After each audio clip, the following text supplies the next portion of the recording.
नमस्ते everyone, welcome to my channel Surabhi Yogi. हम इग्नू का सिलेबस कर रहे हैं CPY का, और ये थर्ड पार्ट है वीडियो का, जो हम चैप्टर कर रहे हैं aim, objective, misconceptions and true nature of yoga, principles of yoga. Okay, तो ये हमारा टॉपिक है आज का, ट्रू नेचर ऑफ योगा। तो यहाँ से हम स्टार्ट कर रहे हैं। The true nature of yoga has been described by Maharshi Patanjali इन योग दर्शना। तो उसके अकॉर्डिंग हम पढ़ेंगे जो उन्होंने महर्षि पतंजलि जी ने योग दर्शन में बताया गया है। It is basically a treatise explaining kaivalya. तो इसमें बताया गया कि कैवल्य जो प्राप्त करने के लिए जो मेथड्स हैं उसके बारे में बताया। इन order to attain Kaivalya, Maharshi has explain 195 aphorism in 4 chapters. तो उन्होंने टोटल जो सूत्र लिखे थे 195 सूत्र थे, वो 4 चैप्टर्स में डिवाइड करके बताए हैं। जैसे कि फर्स्ट 4 चैप्टर्स के नाम क्या क्या हैं। फर्स्ट है समाधि पाद। समाधि पाद में 51 सूत्र हैं। फिर है साधना पाद, उसमें 55 सूत्र हैं। फिर है विभूति पाद, और फिर है कैवल्य पाद। तो इसमें 55 है और उसमें 34 सूत्र हैं। योग दर्शना एक्सेप्ट्स द तत्व मीमांसा of Sankhya Darshana and give a clear picture of पुरुष, ईश्वर, जीवात्मा एंड प्रकृति एज प्रोपाउंडेड इन द सांख्य। तो उन्होंने इसमें बताया गया कि उन्होंने तत्व मीमांसा जो है सांख्य दर्शन में से, उसमें क्लियर पिक्चर बताया, क्लियर डेफिनेशन या क्लियर मीनिंग बताया है कि पुरुष क्या है, ईश्वर क्या है, जीवात्मा और प्रकृति क्या है। ठीक है। Many people argue that there is no mention about Ishwar in Sankhya. तो बहुत से लोग बोलते हैं कि ईश्वर के बारे में एक्सप्लेन नहीं किया गया सांख्य शास्त्र में। However it is mentioned in योग दर्शन एंड देयरफॉर दे कॉल योग दर्शन एज शेश्वर सांख्य। तो इसलिए उसको वो योग दर्शन का जो अदर नेम है शेश्वर सांख्य भी है उसमें, क्योंकि इसके बारे में बताया गया है। But it is not right. Such confusion has resulted due to lack of understanding Sankhya aphorism concerned with the description of Ishwara. तो इसमें बोला गया है कि ये बिल्कुल ठीक नहीं है कि जो सांख्य अपॉरिज्म है उसमें केवल और केवल डिस्क्रिप्शन जो है ईश्वर के बारे में बताया गया है। Yog Darshan explains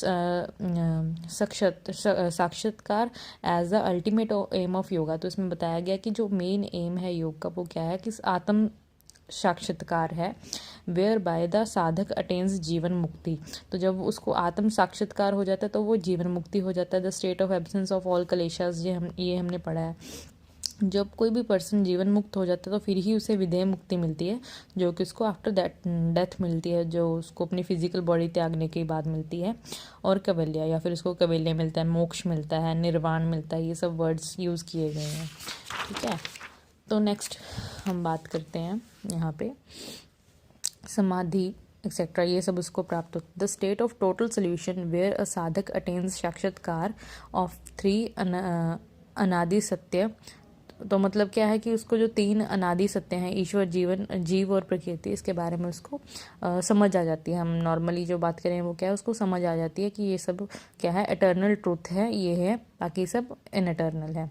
समाधिज of 2 type. समाधि 2 प्रकार की होती है। Samprajnata samadhi, the state of knowing everything as it is except Ishwara. कहते हैं कि एक तो समाधि वो संप्रज्ञात समाधि है, जिसमें क्या है, हम सब कुछ जान लेते हैं इन देयर ट्रू नेचर, जो एज इट इज़ है, एक्सेप्ट ईश्वर को छोड़ के।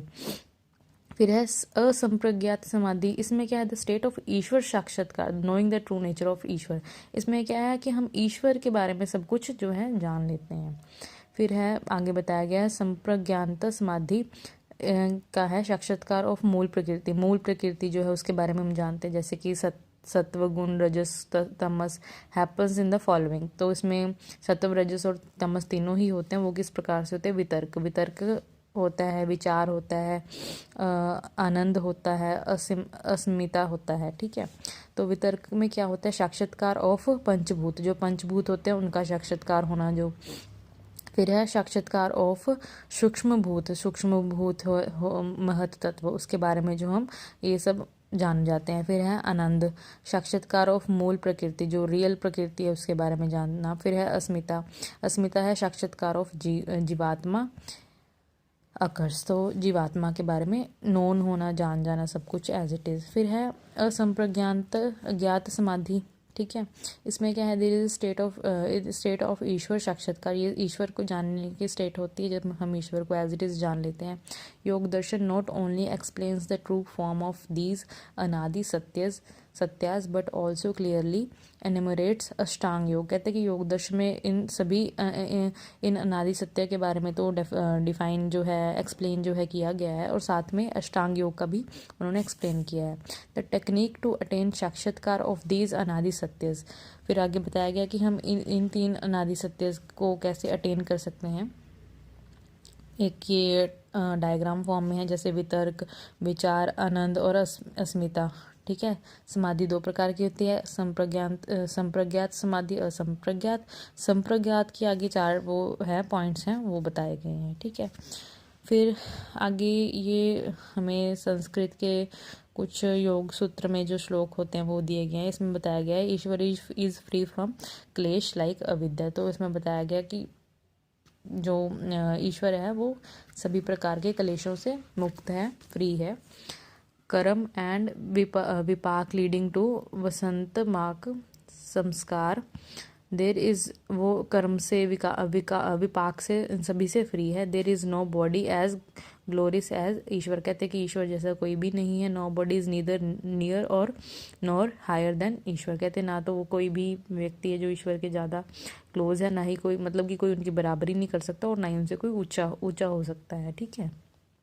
फिर है सर्वज्ञ। सर्वज्ञ मीन्स ईश्वर, सर्वज्ञ मीन्स वन हु हैज़ ज्ञान ऑफ एवरीथिंग। सर्वज्ञ स्वाभिमानी ओंकार है, इसी की वाणी जो हम शिव स्तोत्र में सुनते हैं, ये लाइन्स, ये words.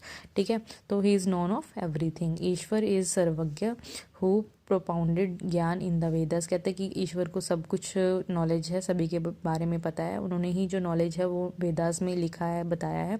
To pacify the curiosity and for the overall wellbeing of jivatma. तो ये जो ज्ञान है उन्होंने वेदास की फॉर्म में हमें दे के इसीलिए वो दिया है, ताकि हम भी अपने वेलबींग, जो जीवात्मा है, जीव है, वो अपनी आत्मा की वेलबींग कर सके। फिर है ईश्वर द एटर्नल गुरु, कहते ईश्वर ही एटर्नल गुरु है। Is the source and the bestower of true knowledge, जो ज्ञान है वो ईश्वर से ही है, इससे बेस्ट ज्ञान हमें मिल नहीं सकता ईश्वर के अलावा। Externally and internally blesses us with knowledge in the form of motivation, वो हमें ब्लेस करते हैं नॉलेज से, मोटिवेशन से, थॉट से, वर्ड से। It is Ishwara who propounded the knowledge of the Vedas to the rishis Agni, Vayu, Aditya, Angira. ये हमने पहले पढ़े थे कि चार जो ऋषिज थे उनको नॉलेज पहले दी गई थी। ठीक है। फिर आगे उन्होंने वेदास की फॉर्म में उसको एक्सप्लेन किया। At the beginning of the creation that was imparted to the other rishis and gurus. तो फर्स्ट जो नॉलेज दी गई थी इन चार ऋषियों को दी गई थी, फिर इन्होंने आगे अपने गुरु शिष्य का जो मेथड होता है, जो चलता है वो सिस्टम, उससे उसको आगे रखा। ठीक है। आगे जो आज तक भी चला आ रहा है कि गुरु से शिष्य समझता है, सीखता है, फिर वो शिष्य गुरु बन जाता है, फिर वो अपने आगे स्टूडेंट्स को समझाता है। तो वैसे ही ये कल्चर चला आ रहा है। फिर है the words by which Ishwar can be known are called Pranav, Om.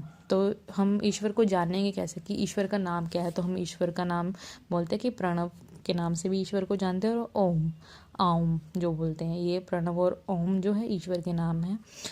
According to Maharshi Panini, Om is derived from the root word ava. तो ओम जो शब्द है कहाँ से आया, अवा से। For which he has defined 19 different meanings. तो अवा के 19 अलग अलग मीनिंग बताए हैं। Ava to protect is the most prominent notion. तो इसमें बताया कि अवा का जो मोस्ट प्रोमिनेंट मीनिंग क्या है, टू प्रोटेक्ट, बचाना किसी को। This Om is considered as the most subtle suitable name of Ishwar. तो ओम जो है ईश्वर का मोस्ट सुटेबल नेम जो माना गया है। फिर है ईश्वरस guna karma swabhav should be contemplated on during the recitation of the Om. कहते हैं कि जब हम ओम का नाम जपते हैं, रिसाइट करते हैं उसको, तो ईश्वर के गुणों को, उसके कर्मों को, उनके स्वभाव को अपने मन के अंदर उसको भी साथ में समझ तो हमें आए हो, बट उसको रिसाइट करते रहना, उनको बार बार क्या बोलने का क्या वर्ड यूज़ करें हम, कि ईश्वर के गुणों को क्या करते रहें, साथ में स्मरण करते रहें, याद करते रहें, है ना, उनके नेचर को। तो जैसे हम कृष्ण भक्ति करते हैं तो उनकी नदानियाँ, उनकी शैतानियाँ उसको फील करते हैं, हमें याद आती है जो हमने स्टोरीज सुनी है, तो वैसे ही, ठीक है। फिर है with the contemplation of Ishwara's gun karma swabhav the sadhak not only understand Ishwar as shuddh pavitra and free from kleshas like avidya etcetera. तो इसमें बताया कि जैसे जैसे हम ईश्वर के गुणों को समझते हैं तो हम भी समझ पाते हैं कि ईश्वर जो है कि वो शुद्ध है, पवित्र है और क्लेशर्स और अविद्या से बिल्कुल ही दूर है। But also understand that the self has similar attribute as the Ishwar. पर हमें भी समझ आता है कि हमारे अंदर भी वैसे ही कुछ एट्रीब्यूट्स हैं, पर हम उसे पहचान नहीं पाते। हम दूसरों के साथ लड़ना, झगड़ना, भेदभाव करना, कमियां निकालना, इन चीज़ों में खो के रह जाते हैं। जो ट्रू एट्रीब्यूट्स हैं, जो हमारे मैच कर सकते हैं, हम उसे देख नहीं पाते। दस द साधक रियलाइजेज हिज और हर ऑन स्वरूप। तो इससे हमें अपने स्वरूप के बारे में भी पता लगता है कि हम क्या हैं, या हम भी वैसे गुण अपने अंदर ला सकते हैं पर लाने की कोशिश नहीं करते। फिर है भूतास एंड इंद्रियाज हैव द परिणाम ऑफ सत्व रजस एंड तमस। तो ये बताया गया कि जो हमारे भूतज हैं, पंचभूत हैं, इंद्रियां हैं, ये हमारे सत्व रजस और तमस का ही रिजल्ट होती हैं। But there is no such parinam observed इन दृष्टा जीवात्मा। तो बट इसमें बताया कि ऐसा कुछ परिणाम जीवात्मा में नहीं होता, ठीक है। हैंस द जीवात्मा is always pure without any विकार। तो जीवात्मा बताया गया कि वो हमेशा ही एक प्योर सोल है, उसमें किसी प्रकार के विकार कोई कमी नहीं है। It is not attached to the buddhi, उसमें वो बुद्धि से कनेक्टेड नहीं है। Yet it is the knower of the vrittis of the buddhi. पर वो चाहे उसमें बुद्धि नहीं है, चाहे वो बुद्धि से कनेक्टेड नहीं है, बट उसे वृत्तियाँ सभी पता है, ठीक है ना। It comes in the contact with external subjects through the बुद्धि। तो वो बुद्धि के माध्यम से जो है एक्सटर्नल सब्जेक्ट्स जो है, जो बाहर की दुनिया में चलते हैं, उससे कॉन्टैक्ट में आता है, उन्हें समझ पाता है। वृत्ति आर चेंजिंग इन बुद्धि, दैट इज़ वाई बुद्धि इज़ परिणामी। तो कहते हैं कि जो वृत्तियाँ हैं वो चेंज होती है बुद्धि में आके, तो फिर उससे बुद्धि जो है कुछ ना कुछ तो रिजल्ट निकालती ही है। जो भी सोचते हैं उसका कुछ ना कुछ कंक्लूजन तो निकालती है, परिणाम निकलता है। बट द पुरुष इज़ अपरिणामी। पर जो पुरुष है, इसमें जीवात्मा, पुरुष और प्रकृति के बारे में बताएंगे। बट जो पुरुष है वो अपरिणामी है और वो क्या है, ज्ञान स्वरूप शुद्ध है, वो ज्ञान के तरह शुद्ध है। द नोर ऑफ द वृत्ति अकरिंग इन द बुद्धि।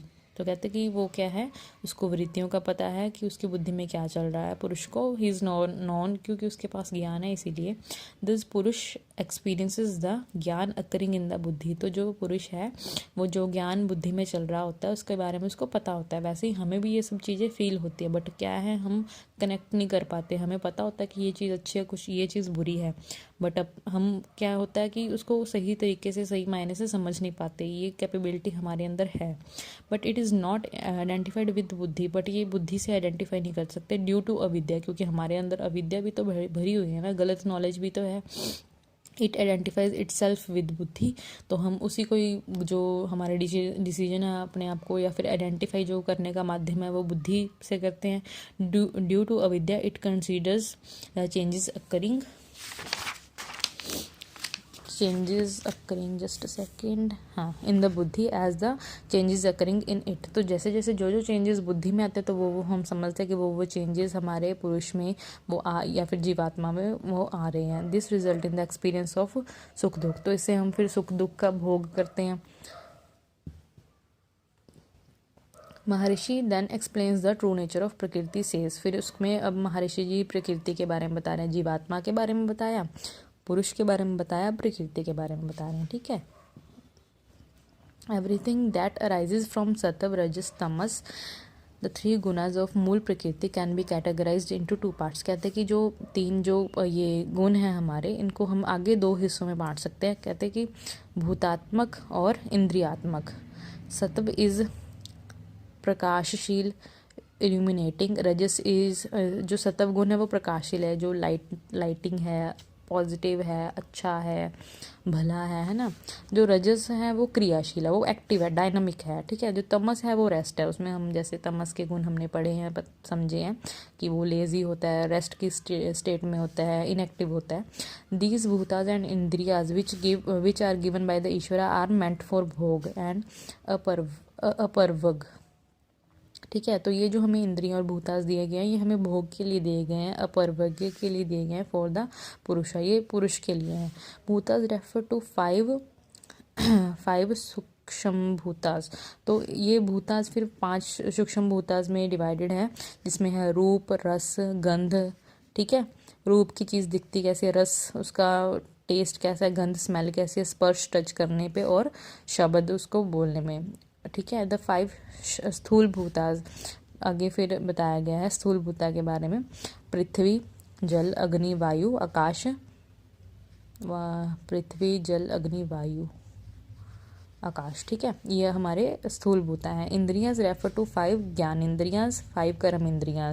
इसमें हमारा आ जाता है मन, buddhi and ahankar. When the Purush is in the vidya then these bhutas and indriyas act as bhog, but when these Purush is in when these Purush is in avidya, जब वो अविद्या में होता है तो वो भोग की स्थिति में आ जाता है, और जब वो विद्या की स्थिति में होता है देन दीज हेल्प इन पुरुषा टू रीच अपरवज्ञ या फिर मोक्ष। तो जब वही बात है कि जब हम समझ से, विद्या से काम लेते हैं तो रिजल्ट भी अच्छा आता है और हम उस चीज़ को एंजॉय कर पाते हैं, रिलैक्स फील होता है कॉमन लाइफ में। मोक्ष तो बहुत दूर की बात है अभी।